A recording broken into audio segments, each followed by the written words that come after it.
السلام علیکم ورحمۃ اللہ۔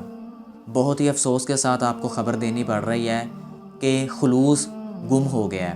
اس کی عمر کئی سو سال ہے، لیکن بڑھاپے کی وجہ سے بہت کمزور ہو گیا۔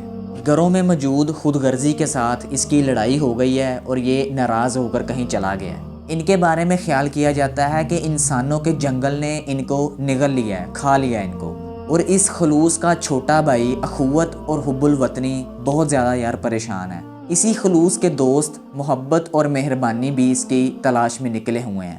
اسی خلوص کی غیر موجودگی کی وجہ سے دشمن جو ہے وہ شرپسند اور ہوس کے ساتھ مل کر پوری دنیا میں تباہی مچا رہے ہیں۔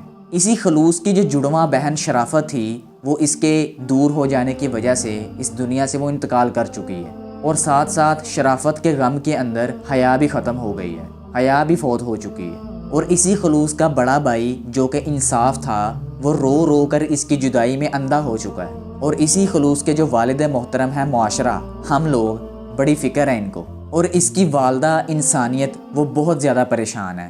آخری بار یہ انسانیت اپنے جگر گوشہ، اپنے لاڈلے بیٹے خلوص کو دیکھنا چاہتی ہے۔ جس کو بھی ملے وہ خلوص کو انسانیت تک پہنچا دے۔ انسانیت دم توڑ رہی ہے یار۔ اگر خلوص خود بھی یہ ویڈیو دیکھ رہا ہے تو خود چل کر ہمارے پاس آ جائے، ہم اس کو کچھ نہیں کہیں گے۔ میں جانتا ہوں ان چند الفاظ سے آپ کو بہت بڑا سبق ملا ہے۔ میں نے بھی جب یہ پڑھا تھا تو مجھے بھی بہت بڑا سبق ملا تھا۔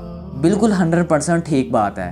ہمارے اندر سے خلوص نام کی چیز ختم ہو گئی ہے، حیا ختم ہو گئی ہے، شرافت ختم ہو گئی ہے، انصاف ختم ہو گیا ہے، اور ان تمام کی جگہ شرپسند، ہوس اور لالچ نے آ کر لے لی ہے۔ ہم سب جانتے ہیں کہ اس وقت ہمارے دلوں میں کیا چل رہا ہے۔ ہمارے دل کبھی کسی کے لیے صاف نہیں ہو سکتے، لیکن اللہ کی رضا کی خاطر اپنے دلوں کو صاف کرنا سیکھیں، کیونکہ یہی اسلام ہے، یہی اسلام کا درس ہے۔